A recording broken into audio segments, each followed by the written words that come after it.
Frames in InDesign are the building blocks for your layouts. They can contain images, text, and design elements like a shape with a fill color, like you see here. In this video, you'll explore the different types of frames available in InDesign and the tools used to create them. You can open this practice file for this tutorial if you want to follow along. And so that you can see the entire page, choose View, Fit Page in Window. If you want to add text to your design or you'd like to import an image, you'll either need to create a frame to hold that content or let InDesign create the frame for you as you import or place text or images. To start, you'll explore creating a few different types of frames, and you'll create them in the gray area off the left side of the page. If you can't see the gray area to the left of the page, choose View, zoom out as many times as necessary till you do. To add text, you can create text frames by selecting the Type tool in the Tools panel on the left. Then press and drag to create an area where the text will go. After drawing a text frame, a cursor will appear in the frame so you can add text.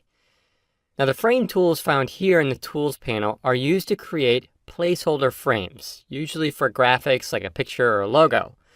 If you press and hold down on the rectangle frame tool, you'll see 3 frame-shaped tools you can draw with. Frames drawn with any of these tools will have an X in the middle, usually to indicate that a graphic will go there. The shape tools below the frame tools in the Tools panel are used to create shapes that can be used as graphic elements, like a shape filled with a color.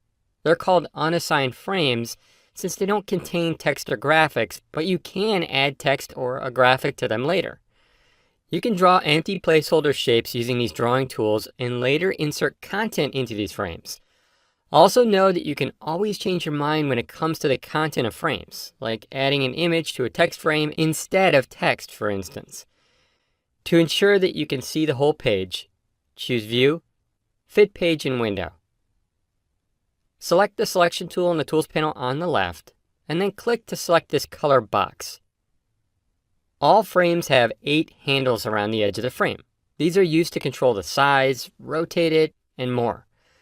Move the pointer over the bottom, middle handle of this frame, and then drag it up to make it a little bit shorter.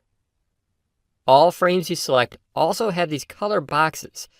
This one is used to anchor the frame to other frames, and this one is used to change the corner radius, in other words, round the corners. Click to select this paragraph of text over here to select its frame.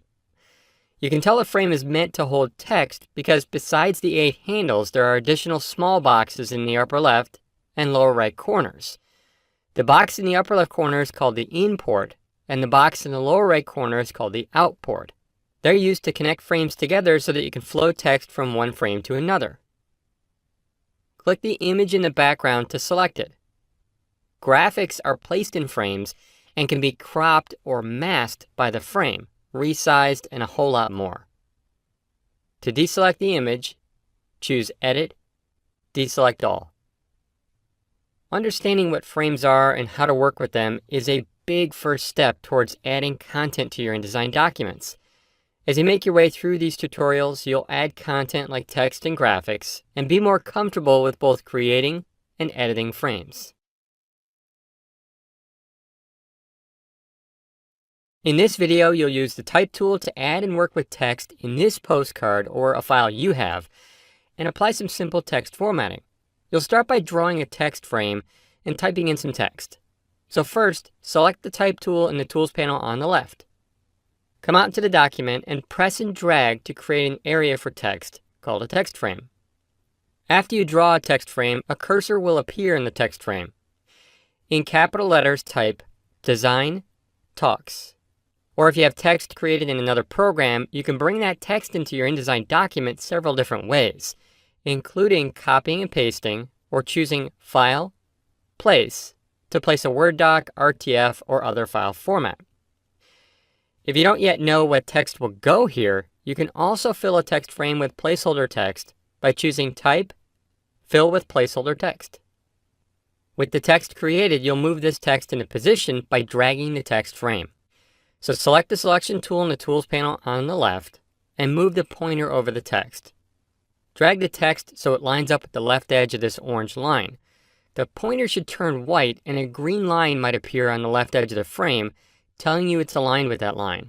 That green line is a smart guide, which are useful for aligning content. Smart Guides are turned on by default, and they can be turned off and on by choosing View, Grids and Guides, Smart Guides. This check mark means they're already on. You can press Escape to hide this menu if it's open. Click and drag the lower right corner of the text frame, and if you make it narrow enough when you release the mouse button, the text will wrap within. If you drag and make a text frame too small to fit the text, a red plus will show in the lower right corner, telling you the text no longer fits. This is called overset text. Drag that same corner point to make the frame larger so you can see all of the text and so that the right edge snaps with the right edge of the line below it, like this. Next, you'll change some simple text formatting, but first you'll select the text in the frame. Move the pointer right over the text and double-click to switch to the Type tool. The cursor should now be in the text. Now you'll drag across the text to select it, but you need to be careful.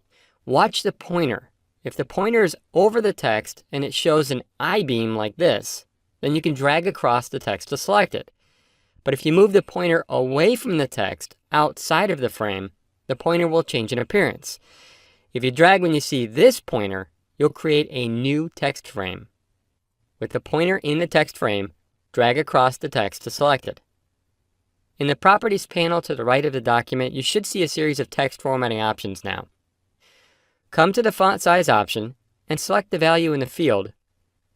Type 29, then press Return or Enter to make the change. Now, if the text doesn't fit in the text frame, in other words, if you see a red plus in the lower right corner of the text frame, try typing in a smaller font size in the Properties panel. To change the color of the text to make it more readable, in the Properties panel to the right of the document, click the Fill Color and make sure that the Swatches option up here is selected. This option shows a series of default colors saved with the document called swatches. Select Paper, which can be used as a white color. You can press Escape to hide this panel. So that the text is no longer selected, you can choose Edit, Deselect All. Now that you know how, you can add text to all kinds of projects, like descriptive text for a brochure or copy in a catalog, and then apply some simple formatting changes like font size and color.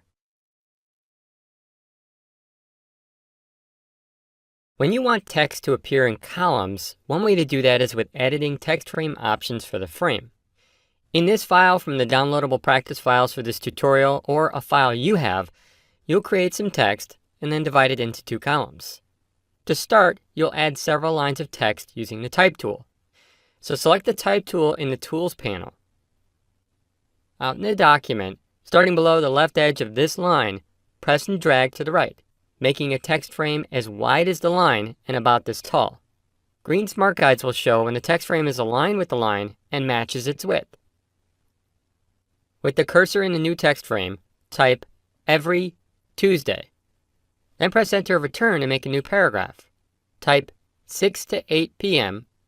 Press Enter or Return. Type Art Cafe. Press Enter or Return again. And finally type San Francisco. Now the text may be a bit hard to read, so you'll change its color to make it more readable shortly. For now, select the Selection tool in the Tools panel, and the text frame should be selected. The text frame you see may be taller than the text like you see here. Sometimes you'll have a lot of objects on the page, and to make it easier to select content, you'll make frames like this one as small as you can. To fit a text frame to the text within, you can double-click the points on the frame. Double-click the middle bottom point on the text frame. If the text frame were too small to fit the text, double-clicking that bottom middle point would show all of the text. If it's taller than the text, like it was in this case, the frame will fit to the height of the text. Now you'll divide this text frame into multiple columns so it fits within this area around this icon. With the text frame still selected, choose Object, Text Frame Options. There are a lot of text frame options you can set in the dialog box that appears, including splitting text frames into columns, pushing text in from the edge, called inset spacing, and a lot more. Change the number of columns to 2. Then select Preview so you can see the changes happen out in the document. You may need to drag the dialog box out of the way by this title bar at the top to see it. To ensure that the text across the columns is visually balanced without having to change the height of the text frame if you add or remove text, select Balance Columns. Finally, to add spacing between the columns of text, you can adjust the gutter or the distance between the two columns. Change the gutter to around 0.75 by clicking the up arrow several times here. To apply these changes to the text frame, click OK. Now to switch to the Type tool, double-click directly on the text. To select all of the text in the frame, choose Edit, Select All. In the Properties panel to the right of the document, you'll change some of the text formatting. Now to change the font size, choose 8 from the font size menu or another size so the text like San Francisco doesn't wrap anymore. To change the text color, click the Fill Color in the Properties panel. Make sure the Swatches option is selected so you can see a series of default colors you can use, and select Paper, which can be used as white. Then press the Escape key to hide the colors. Now to move the text in the design, select the Selection tool in the Tools panel and drag the text so it's roughly centered on the icon if it isn't already. To see the final text without it being selected, choose Edit, Deselect All. Now you know how to fit text frames to text and divide text frames into columns using one method. As you make your way through these tutorials, you can make sure that text frames are as big as they need to be and also easily create columns of text where you need them. Aside from creating text in InDesign, you can also paste text from outside the program or place a text file such as a Microsoft Word document, RTF file, plain text file, and more. In this resume document, you'll place a Microsoft Word document that contains the rest of the text. If you want to follow along, you can open this file from the downloadable practice files for this tutorial. When bringing in text from an outside source, you can use the Place command to do so. You can place text in an existing text frame or have InDesign create a text frame as you place the text. To make sure that nothing is selected, choose Edit, Deselect All. When placing text, if a frame is selected in your InDesign document, by default, the content will be replaced by the text you place. So to place the text, choose File, Place. In the downloadable practice files for this tutorial, select the Import Text Word document. Before clicking Open, on Mac, click the Options button and select Show Import Options. On Windows, just select Show Import Options if you see it already. Then click Open.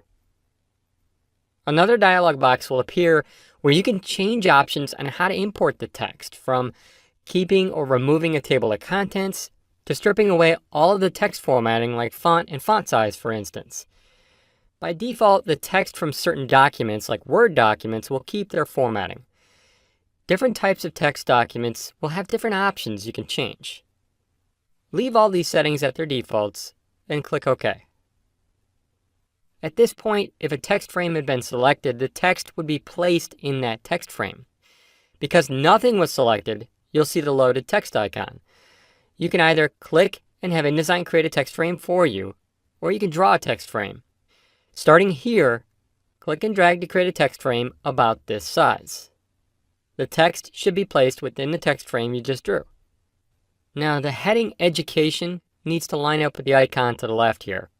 To do this, you can use a few methods. In this case, you'll apply text formatting called Space After to this paragraph. Select the Type tool in the Tools panel on the left, and click in the paragraph above the Education heading. In the Properties panel to the right of the document, you can see the default formatting for your text, including text alignment here in the Paragraph section. To see more options, click More Options in the Paragraph section.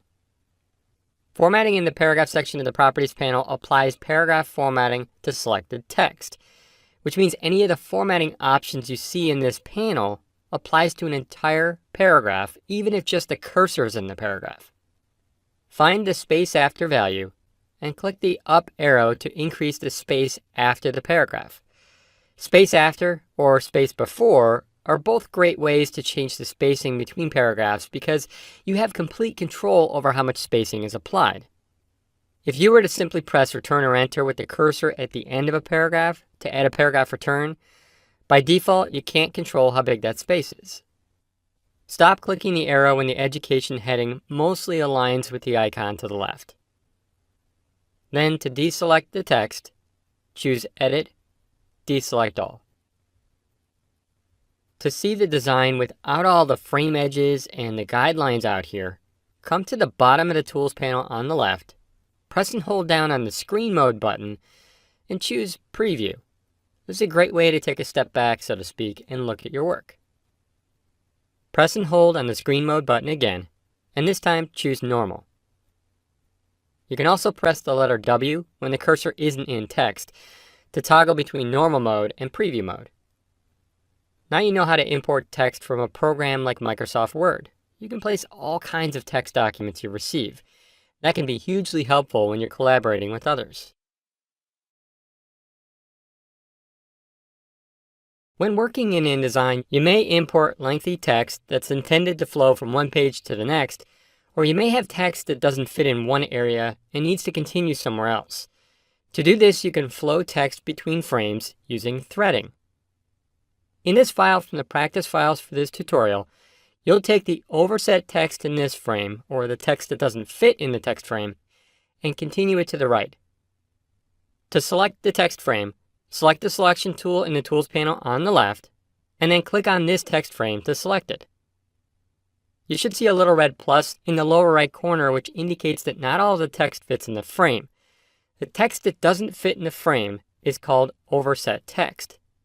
This plus is in what's called the out port of the text frame. You can connect or thread frames together using the in port of a frame in the upper left corner, or the out port in the lower right, so that the text flows from one frame to another. Click the red plus and release the mouse button. When you move the pointer away, you should see a loaded text cursor that contains the remaining text you couldn't see, the overset text. With the loaded text cursor, you can click in an existing text frame to flow the text into it, or create a new frame. Move the pointer up here, press and drag to make a text frame that's about this size. Frames you thread or connect in this way can be on the same page or on different pages in the same document. With the new frame selected, notice the import, the little box up here. There's an arrow in it. That arrow indicates that text is coming into this text frame from somewhere else. To see where it's coming from, you can show the text threads by choosing View, Extras, Show Text Threads. When you select a text frame that's threaded, you'll see a line connecting them. You can see that the text is coming from this text frame, threading from this frame's out port into the in port of this other text frame. All of this threaded text is called a story in InDesign. Now click to select the text frame on the left and drag the bottom middle point down and then release. You can see that if you drag far enough, some of the text was pulled back into the text frame on the left since there's more room for it to show. Drag that same point back up so the text looks like this. If you were to select either of the threaded text frames and delete it, the text wouldn't be deleted. Rather, it'd be pulled into the remaining text frame and appear as overset text if that frame couldn't fit it all. Notice how the headline Education doesn't line up with the icon on the left here. Now there are a lot of ways to fix this, including putting the Education headline and the remaining text in its own text frame so you can move it around. That's what you'll do. So click this text to select its frame, drag the bottom middle point up to hide the Education headline and the rest of the text after it. Click the out port or the red plus, release the mouse and move the pointer away. Come here and drag to create a text frame. You can now see that you have 3 frames threaded together that you can move independently. To deselect the text, choose Edit, Deselect All. Now you know the basics for threading text frames, so you can flow text between them. Threading is a great way to control text flow and can be very useful in longer documents with a lot of text.